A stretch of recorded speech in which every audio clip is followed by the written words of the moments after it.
오늘 헌법재판소가 박근혜 정부 당시 이루어진 한일 위안부 합의가 위헌이라는 헌법 소원에 대해서 심판 대상이 아니라는 결정을 내렸습니다. 한일 위안부 합의는 양국의 조약이 아닌 정치, 외교적 합의라면서 헌법 소원 청구는 허용되지 않는다고 판단한 건데요. 오랫동안 위안부 문제 연구해 오신 국제법 연구자 민족문제연구소 조시현 연구위원 연결해서 이야기 나눠봅니다. 위원님. 네, 안녕하세요. 예, 헌법재판소가 각하 결정을 내렸네요. 네네. 예상하셨습니까? 저는 예상은 못했지만, 예. 이 각하라고 하면, 재판을 진 것처럼 이렇게 인식하기 쉬운데, 예. 그 내용을 실질적으로 들여다보면, 예. 그동안에 위안부 피해자들 또 지원단체들이 주장해왔던 것을 그대로 받아들인, 예. 거의 이긴 판결이다. 이렇게 생각을 합니다. 좀 자세히 설명 좀 해주시죠. 예. 일단 아까 모두에 나왔듯이 위안부 합의가 2015년에 화해치유재단을 설립해가지고 예. 일본 정부가 10억엔, 즉 한국 돈 100억 정도를 내고 위안부 문제는 이제 끝났다. 예. 즉 최종적 불가역적으로 해결됐다라는 합의를 했지 않습니까? 예. 네, 그래서 피해자들은 이제 그런 합의가 권리를, 기본권을 침해한 것이다라고 이제 헌법소원을 낸 것인데요. 사실 그 합의에 대해서 헌법재판소는 이 합의가 정식 조약이 아니다. 예. 따라서 정치적 합의고 비구속적 합의다. 이렇게 어려운 말을 했는데요. 예. 결국 권리 의무 관계, 피해자들의 권리에 영향을 주지 않는다라고 명언을 한 겁니다. 예. 네, 그래서 헌법 소원을 받아들이지는 않지만은 그동안의 합의의 성격이 무엇이냐를 놓고서 많은 논란이 있었는데 그 논란을 종식시킨 것이죠. 예. 그러니까 법적 합의가 아니다. 예. 헌재가 이것은 조약이 아니고 정치적 합의에 지나지 않다 이렇게 얘기했고 예. 그 증거로 서면으로 이루어지지 않았고 구두였다. 또 네네. 국무회의 심의나 국회의 동의도 받지 않았다. 네네. 또한 일본의 사죄와 반성의 법적 의미를 확인할 수 없다.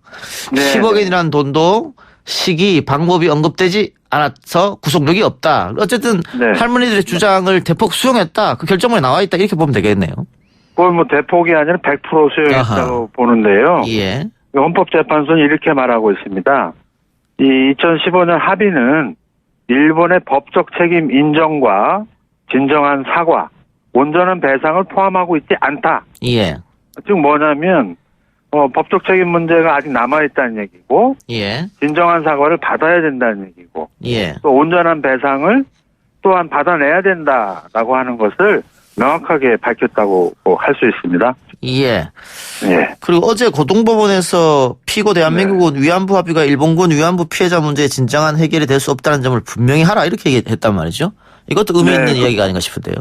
예, 그런 면에서 이제 이 위안부 합의가 법적 합의는 아니지만은 따라 권리 의무에 직접 영향은 없지만 법적으로는요. 예. 그럼에도 불구하고 피해자들이 합의가 있음으로 해서 이 문제 더 이상 제기하지 못하는 거 아니냐. 예. 걱정을 하시고 고통을 받았다는 것이죠. 예. 그 정신적 고통에 대해서 어제 고등법원에서는 국가가 그러한 고통에 대해서 인정하고 앞으로 제대로 해결하라. 예. 이런 식으로 주문했다고 볼 수 있습니다. 예. 알겠습니다. 예. 또 한 가지가요. 문희상 국회의장이 낸 안인데요. 네. 일본 정부는 이 안에 대해서 상당히 진전 있는 내용이다. 이렇게 좋은 평가를 하던데 일단 피해자분들은 상당히 반발하고 계시거든요. 그렇습니다. 그런 면에서 오늘 헌법재판소의 그 결정이라고 하는 것이 한일 과거사 문제 해결에 있어서 어떤 헌법적인 원칙 또 중요하게는 피해자의 권리, 피해자 중심의 접근을 하라는 것을 강조하고 있거든요. 예. 그런 점에서 보면 문희상 안 자체도 오늘 나온 헌법재판소 결정에 입각해가지고 한국 정부가 어떠한 방향으로 해결 방안을 모색해야 될지 이정표, 좌표를 제시했다고 볼 수가 있다 이렇게 생각합니다. 예. 근데 어쨌든 우리의 사과 요구라든가 배상안이라든가 일본 정부에서 받아들여야 되는데 일본 네. 정부에서 받아들이지 않고 있단 말이죠. 그리고 한일 관계가 계속해서 경색 국면에 빠져 있는 상태고 묘수는 없을까요? 글쎄요. 일단은 헌법재판소로서는 이제 이 법적 한일 간의 분쟁이 남아 있다라는 것을 확인을 했고요. 예. 그에 따라서 청구권 협정 제3조에 보면 이런 그 해석상의 분쟁이 있을 때 일본과 협의하고 중재하라 이런 내용을 다시 헌법재판소가 확인했거든요. 예. 그러니까 일단은 법적 해결의 길이 있고요. 예. 그다음에 그것을 가능하도록 하기 위해서 또 정치의 영역이다라고 또 강조를 했어요. 예. 결국 일본이 이 설득에 응하느냐 안 하느냐 이것은 법적인 문제이면서도 정치적인 것이다. 예. 그러니까 뭐 지혜를 좀 모아야 될 것으로 생각합니다. 네. 그러니까 헌재 결정에서도 봤듯이 그 합의가 조약이 아니다 이렇게 결정을 했기 때문에 네. 그렇다면은 구두로 합의한 것을 파기하고 재협상도 가능하지 않느냐 뭐 이렇게 생각할 수 있겠습니다. 뭐 정치적 합의라고 하는 것은 사실은 정치적인 상황이 변하면 그 합의 내용을 달리할 수 있다고 저는 생각을 합니다. 예. 그러나 일본이 주장하듯이 이 위안부 문제나 강제동원 문제를 완전히 끝나게 하기 위해서는 예. 모종의 법적인 합의 예. 이런 것이 필요한 알겠습니다. 것이라고 하는 것을 얘기하는 것 아닌가 예. 이렇게 생각합니다. 오늘 말씀 고맙습니다. 예, 감사합니다. 예. 지금까지 조시현 민족문제연구소 연구위원이었습니다. 이어서 박지훈 변호사 연결하겠습니다. 법원이 조국 전 장관의 구속영장을 기각했는데 구속영장 기각 의미 짚어보도록 하죠. 변호사님. 네, 안녕하세요. 박준입니다. 자, 조국 전 장관의 구속영장 기각. 많은 법조인들이 예상된 결과다 이렇게 이야기들 하던데 변호사님도 같은 생각이십니까? 네, 일단은 영장을 좀 청구를 하긴 했지만 법리적으로도 좀 문제가 좀 있는 부분도 있었고 예. 특히 증거인멸 우려나 또 도주 우려 또 예. 부부를 동시에 구속하는 경우가 좀 없거든요. 예. 그런 측면 때문에 구속이 좀 어려울 거다 이런 전망이 좀 많았습니다. 예. 법리적으로 문제가 있다고 하셨는데 어떤 점이 그렇죠? 일단 직권남용죄가 문제가 되는데 예. 과연 직권남용죄에서 공무원의 직권을 남용했느냐 이 부분에 대해서 예. 상당히 다툼의 여지가 있습니다. 예. 그것을 영장 단계에서 소명됐다 뭐 이렇게 하기 좀 어렵기 때문에 그 부분이 본안 재판에 다툼의 여지가 있기 때문에 영장이 좀 어려울 것으로 판단이 됐는데 일단은 영장을 기각하면서 그것은 또 소명됐다라고 영장 판사가 또 기재를 했습니다. 예. 그 부분이 조금 문제가 됐었습니다. 예. 검찰 쪽에서도 이런 걸 생각했을 텐데 구속영장을 왜 청구했을까요? 네, 검찰도 당연히 알겠죠. 수사한 입장에서 직권남용죄가 원래 유무죄도 향방이 조금 엇갈리는 경우가 많았기 때문에 예. 그럼에도 불구하고 어쩔 수 없이 특수수사에서 마무리가 어떤 그 당사자에 대한 어떤 구속영장 청구라고 볼 수 있기 때문에 예.